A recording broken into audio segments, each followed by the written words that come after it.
10%, 10%. Garrick's laughter echoed off the glass walls of his corner office, bouncing around me like razor blades. You want a 10% raise after what, 12 years? He couldn't even finish his sentence before another wave of laughter shook his shoulders. I stood frozen, clutching my portfolio of achievements, the tangible proof of my value. The 60-page document containing every algorithm, every process improvement, every late night I'd sacrificed while he collected bonuses large enough to buy vacation homes. The system I designed cut delivery times in half, I said, my voice smaller than I wanted it to be. The Eastwood account alone. Garrick waved his hand dismissively, still chuckling as he leaned back in his chair. Everyone's replaceable, you know. Even you. He stared at me with that practiced CEO smile that never reached his eyes. If you think you're worth more, try your luck elsewhere. I felt something crack inside me, not my heart, something deeper. The foundation of 12 years of loyalty, of believing that eventually hard work would be recognized. I understand, I said quietly, collecting my portfolio. The pages trembled between my fingers. Listen, Garrick's voice softened with artificial concern, you're good at what you do, but you're a back-office function. The board doesn't even know your name. That's just business. That's when I knew exactly what I would do. I'm Ivy, by the way. 34 years old. Supply chain algorithm specialist and, until that moment, pathologically afraid of conflict. The kind of woman who apologizes when someone steps on her foot. The woman who stayed at the same company for 12 years despite being paid 20% below market rate because I believed in loyalty, because I thought my work would eventually speak for itself. Before I go any further with this story, I'd really appreciate if you could take a second to tell me in the comments where you're watching from. This happened in the Midwest, but I want to know if stories like mine resonate everywhere, and if this is something you've experienced too. Please hit that like button and subscribe, because what I'm about to tell you might save you years of your own life. I walked back to my cubicle, yes, cubicle, after 12 years. Past the glass-walled offices of managers who'd been at the company half as long as me. My desk sat in the corner of the 5th floor, surrounded by empty workstations. Our department had shrunk from 15 people to just 3 over the years, not because we needed fewer people, but because my algorithms had automated so much. My computer screen showed an email notification, the quarterly company newsletter, with a feature on how Garrick's innovative supply chain revolution had saved our biggest client, Eastwood. My revolution. My 18-hour days for 6 months straight. My solution that cut their logistics costs by 40%. Beside my keyboard sat the cold coffee I'd abandoned 3 hours ago when I'd finally gathered the courage to ask for that raise. Beside it, a framed photo of my parents. Dad worked 35 years at the same factory before they closed it down. Loyalty matters, he always said. Mom nodded along, believing it too. I opened my drawer and pulled out a small leather notebook. Inside were ideas I'd jotted down over the years, my personal projects, documented meticulously with dates, times, and development notes.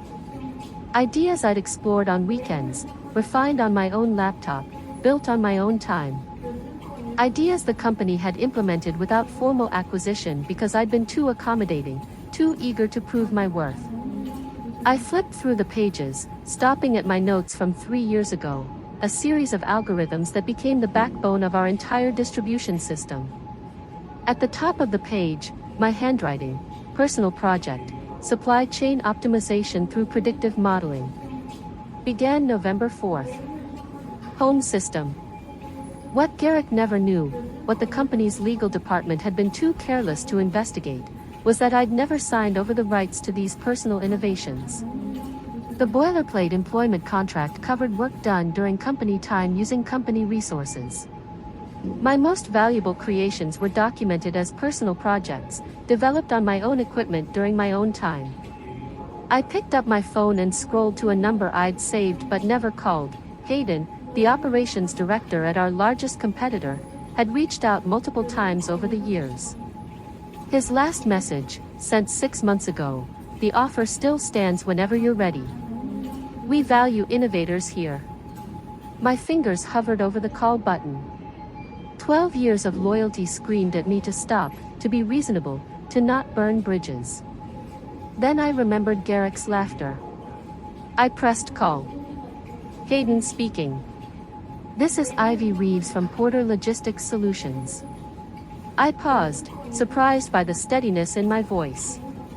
I believe we should finally have that conversation. Ivy. Excitement rippled through his voice.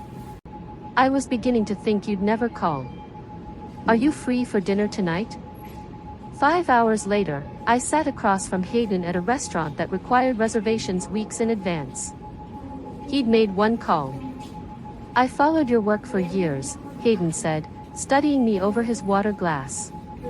Or rather, I followed the sudden leaps in Porter's capabilities that mysteriously coincided with gaps in your LinkedIn activity. Those supply chain algorithms for the Eastwood account were revolutionary. I felt a tightness in my chest. How did you know that was me? Hayden smiled. Because Garrick doesn't have the technical background to understand even the basics of what those algorithms do, let alone create them. And because we tried to reverse engineer them and couldn't. That's when I knew we needed the mind behind them. I took a sip of water, gathering my thoughts. What exactly are you offering? Leadership position. Triple your current salary. Stock options. A team of your own. He leaned forward. But more importantly, recognition. Your name on your work. And if I brought my personal innovations with me? I developed on my own time using my own resources. Something flickered in Hayden's eyes, understanding. He nodded slowly. We have a proper IP acquisition process with fair compensation. Unlike some companies, we don't expect to own our employees' personal creative output. I pulled out my leather notebook and placed it on the table. I have documentation proving these systems were personal projects. Porter implemented them, but they never formally acquired them. Hayden's eyes widened slightly as he grasped the implications. That's quite an oversight on their legal team's part. Garrick doesn't value back office functions, I said, echoing the CEO's words. Including legal, apparently. 2 weeks later, I placed my resignation letter on Garrick's desk. He barely looked up from his computer. 2 weeks' notice. He scanned the letter. Where are you going? I considered lying, but decided truth had more impact. Radius Shipping Solutions. That got his attention. His head snapped up, eyes narrowing. Our competitor? That's unfortunate timing. We're in final negotiations with Eastwood to expand our contract. I know, I said. I built the delivery model for that proposal. Garrick's expression shifted from surprise to something resembling concern. We should discuss retention options. Perhaps that raise you mentioned? The offer from Radius is triple my current salary. Plus leadership position and stock options. He laughed, but it sounded hollow now. They're overpaying. You'll be disappointed when they realize you can't possibly deliver what they're expecting. I smiled, feeling a strange new confidence. We'll see. My last 2 weeks were oddly peaceful.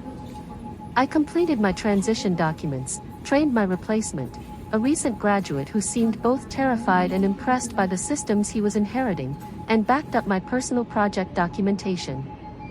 I also made copies of all emails where I'd shared my personal innovations with the company without formal transfer of ownership. On my final day, I met with our legal counsel, Vance, who handled my exit interview. Just routine questions, he assured me, sliding a stack of papers across the desk. Standard non-compete, confidentiality agreements, affirmation that you're not taking company property. I reviewed the documents carefully. I'm not signing the non-compete. Vance blinked. It's standard procedure. It wasn't in my original employment contract. And I'm not agreeing to it now. I met his gaze steadily. And regarding company property, I'm not taking anything that belongs to Porter. I am, however, taking my personal intellectual property that was never formally acquired by the company. What personal property? Vance's forehead creased. I opened my notebook, showing him my dated entries. These algorithms and systems were developed on my personal time, using my personal resources. Porter implemented them but never completed any IP acquisition process. I have the documentation to prove it. Vance's expression changed as he flipped through my notebook, recognition dawning. These are the core systems we use for everything. I finished for him. Yes. He stared at me, then at the notebook. I need to make some calls. Of course, I said, closing the notebook and standing up. But my employment ends today. And my personal property leaves with me. I walked out of Porter's Glass headquarters for the last time at 5:17 p.m. on a Friday. By Monday morning, I was sitting in my new corner office at Radius, explaining to my team of 5 algorithm specialists, my team, how we were going to revolutionize the industry. 6 weeks later, the first implementation of my systems went live at Radius. Delivery times dropped by 30%. Operating costs fell by 25%. Our sales team approached Eastwood with data showing we could outperform Porter's best metrics by a significant margin. The morning Eastwood announced they were switching their contract to Radius, my phone rang. Garrick's name flashed on the screen. I let it go to voicemail. He called 3 more times before leaving a message. Ivy, this is Garrick. We need to talk immediately about consulting opportunities. Porter is prepared to offer a substantial compensation package. Please call me back as soon as possible. I saved the message but didn't return the call. 2 days later, Garrick was waiting beside my car in the Radius parking garage. This is inappropriate, I said, keeping my distance. You've put 300 jobs at risk, he said, his voice low and urgent. Porter is facing a crisis because of what you took. I didn't take anything that belonged to Porter, I replied calmly. I took my personal intellectual property that Porter used without proper acquisition. Nobody will believe that. It looks like corporate espionage. I have dated documentation of every personal project, every implementation, and every conversation where ownership was never transferred. Your legal team never did their job. And you never valued mine enough to care. Garrick stepped closer, desperation evident in his eyes. Name your price. Whatever Radius is paying, we'll double it. I thought about those 12 years, about sitting in my cubicle while he took credit for my work, about the laughter when I asked for a modest raise after saving the company millions. You once told me everyone's replaceable, I said quietly. Even me. I'm just following your business advice. The following quarter, Porter's stock fell 62%. They laid off 200 employees. The news articles described it as a catastrophic loss of technical capability and mysterious deterioration of their award-winning logistics systems. Garrick resigned under pressure from the board. I watched the announcement from my office while finalizing the implementation plans for 3 new major clients who had switched from Porter to Radius. Then came the lawsuit. Porter sued me for theft of intellectual property. Their case collapsed when my documentation proved I had developed the core algorithms as personal projects. The judge dismissed the case, noting that Porter had failed to secure proper ownership of the innovations they had implemented. The morning after the case was dismissed, I received a visitor at Radius, Garrick, looking nothing like the confident CEO who had laughed at me months earlier. You destroyed everything, he said, standing in my office doorway. No, I corrected him. You did that when you decided some people were disposable. Those people who lost their jobs, they weren't just statistics. They had families. Mortgages. I felt the weight of his words, the moral complexity of what had happened. I know. That's why Radius has hired 57 former Porter employees in the last 3 months. People who weren't responsible for your decisions shouldn't suffer for them. Garrick stared at me, searching for something in my expression. You planned all of this? No. I simply stopped allowing myself to be undervalued. I met his gaze directly. You could have prevented this entire situation with a 10% raise and basic respect. He left without another word. I watched through my office window as he crossed the parking lot, shoulders hunched, former CEO of what had once been the industry leader. That evening, I received an email from Eastwood's procurement director. The implementation exceeded our expectations. Delivery times are 40% better than our previous provider. The board has approved expanding our contract with Radius. I forwarded it to Hayden with a simple note. This is just the beginning. My name now appears on the algorithm patents. My picture hangs in the lobby alongside other Radius executives. My team has grown to 15 people, including many former Porter employees who now receive the recognition and compensation they deserve. Sometimes I think about those who lost their jobs at Porter and couldn't find new positions, the collateral damage of Garrick's arrogance. It's the weight I carry, the knowledge that justice for one person can mean hardship for others who were simply in the wrong place. But I also think about that moment in Garrick's office when he laughed at my request for basic fairness after years of loyalty. How many others had he treated the same way? How many careers had he stunted with his belief that people were replaceable parts in his corporate machine? 6 months into my new role at Radius, the full impact of my decision was still unfolding. Porter's stock hadn't recovered. Industry analysts were writing case studies about their catastrophic talent management failure. Meanwhile, Radius had claimed 23% of Porter's market share. My office phone rang on a Tuesday afternoon. The receptionist's voice sounded hesitant. There's someone here to see you. She says she worked at Porter. When I walked to the lobby, I found Marlene standing there. She'd been Porter's head of customer service for 15 years, longer than I'd been there. We'd eaten lunch together sometimes, commiserated about Garrick's leadership style. Now she clutched her purse with white knuckles. Ivy, she said, her voice brittle. I thought maybe we could talk. I brought her to my office, offered her water, coffee. She declined both. I lost my job last week, she said without preamble. Along with my entire department. 37 people. The weight of her words settled in my chest. Marlene, I'm so sorry. Are you? Her eyes fixed on mine. Everyone's saying you're the reason Porter's falling apart.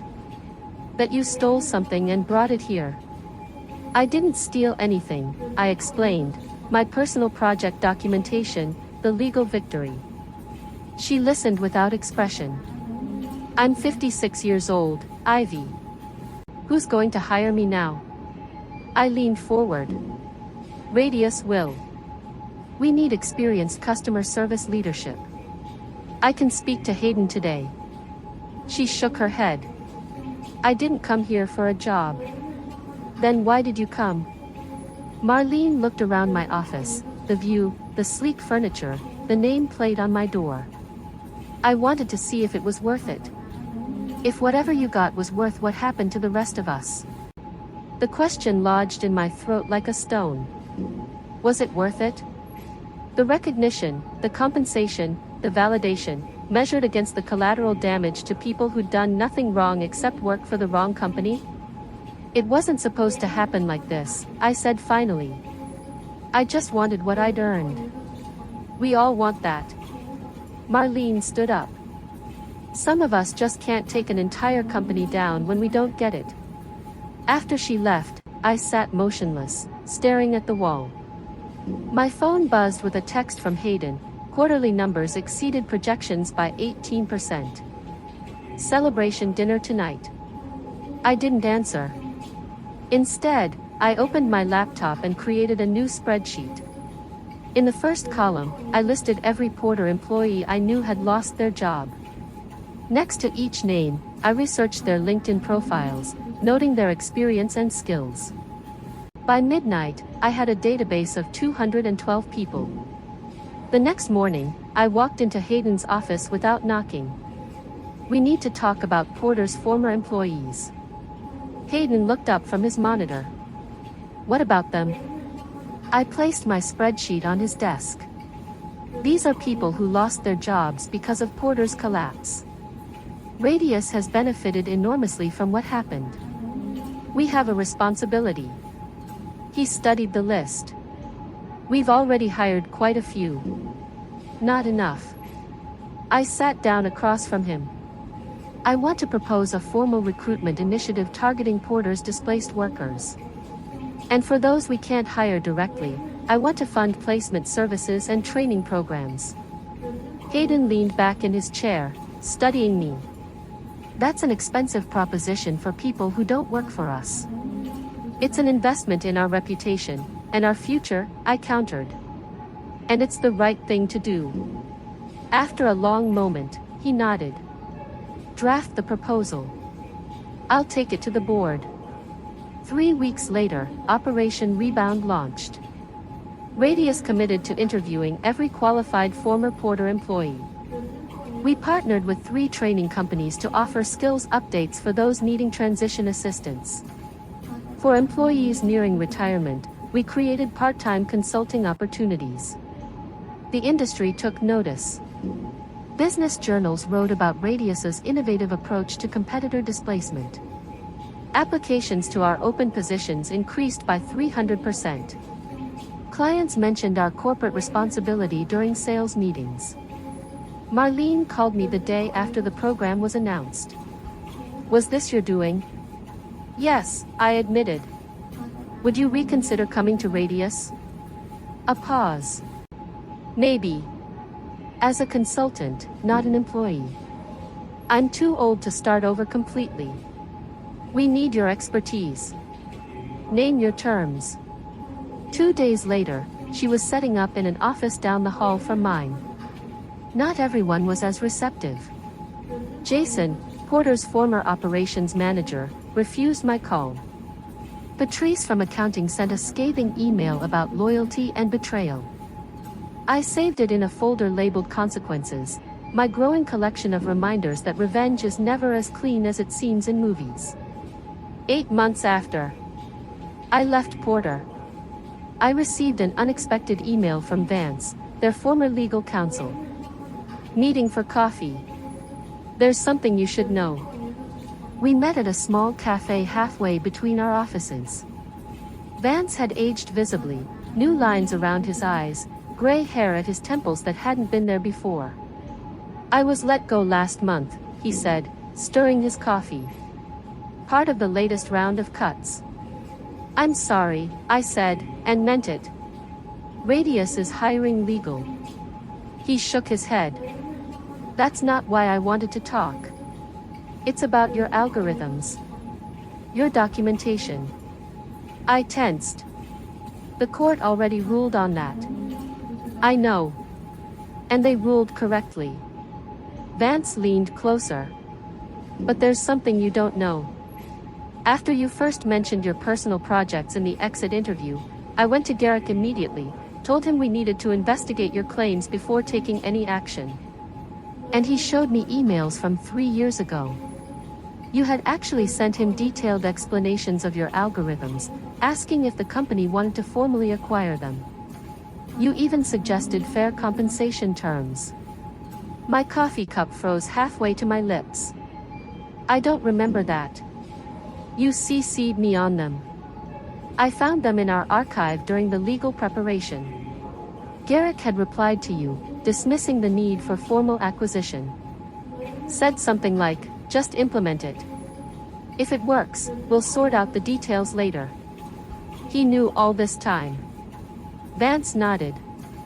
"He knew exactly what you had created, that you had documented it as personal work, and that the company never properly acquired it. When you left and Radius started implementing your systems, he came to legal demanding we sue you, despite knowing he had no case. I told him that, showed him his own emails. He ordered me to proceed anyway. Vance sipped his coffee. That's when I knew Porter deserved what was happening. I sat back, processing this revelation. Why are you telling me this now? Because I want you to know something important. Vance met my eyes. What happened to Porter wasn't just about you taking your intellectual property elsewhere. It was about years of systemic arrogance.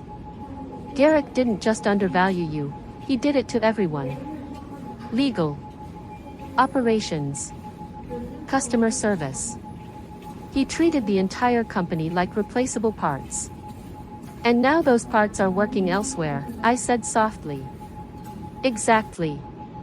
Your algorithms were brilliant.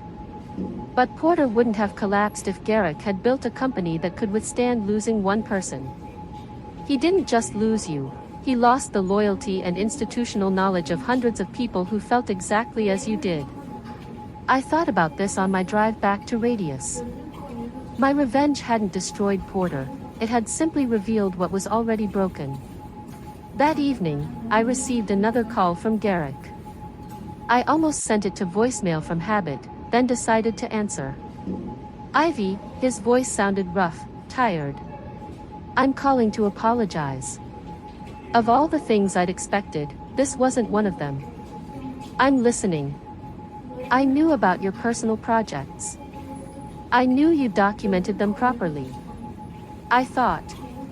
He paused, I thought you were too loyal to ever leave, so it didn't matter. You misjudged me.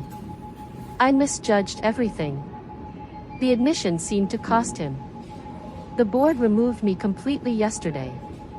Porter's filing for Chapter 11 next week. Bankruptcy. I hadn't expected things to go that far. I'm sorry about the employees. That's why I'm calling. There's a final board meeting tomorrow. They're deciding severance packages. I want to recommend your Radius program for our remaining staff. You want to send Porter's employees to Radius? I want them to have jobs, Garrick said simply. Pride doesn't matter anymore. After we hung up, I walked to the window of my apartment, looking out at the city lights. 12 years at Porter working in obscurity. 8 months at Radius had transformed not just my career, but an entire industry landscape. The next day, Porter officially announced its bankruptcy filing. By afternoon, their remaining clients were calling Radius. Our sales team was overwhelmed. Hayden called an emergency leadership meeting. We need to scale up immediately to handle the influx, he told us. Ivy, your rebound program is now our top priority. We need every qualified Porter employee we can get. Within a month, Radius had hired 173 former Porter staff. Our operation expanded to 3 new locations. My team grew to 40 people, many of whom had once sat in cubicles near mine at Porter. Marlene became our Chief Customer Experience Officer. Jason eventually joined as operations consultant. Even Vance came aboard to help with our expanding legal needs. 1 year after I'd walked out of Garrick's office with my portfolio of achievements, I stood at a podium accepting the Industry Innovation Award. Cameras flashed as I looked out at the audience, many familiar faces from Porter, now wearing Radius badges. Innovation isn't just about algorithms or systems, I said into the microphone. It's about recognizing the value in people, treating them as irreplaceable rather than disposable. The companies that understand this will always outperform those that don't. After the ceremony, a young woman approached me. She looked fresh out of college, nervous but determined. Ms. Reeves, I'm Tessa. I just started in algorithm development at Radius. Welcome to the team, Tessa. She clutched her portfolio, so similar to the one I'd held in Garrick's office that day. I wanted to ask, how did you know when to stand up for yourself? I'm just starting my career, and I don't want to make the same mistakes. I considered her question carefully. I waited 12 years too long. Don't do that. But aren't you worried about seeming difficult? Ungrateful? I smiled. Those are labels people use when they want to pay you less than you're worth. As Tessa walked away, I noticed Garrick standing near the exit. Our eyes met across the room. He nodded once, acknowledgement, perhaps respect. I nodded back. He had lost everything but gained something too, understanding. I had gained everything I'd wanted professionally, but carried the weight of how it happened.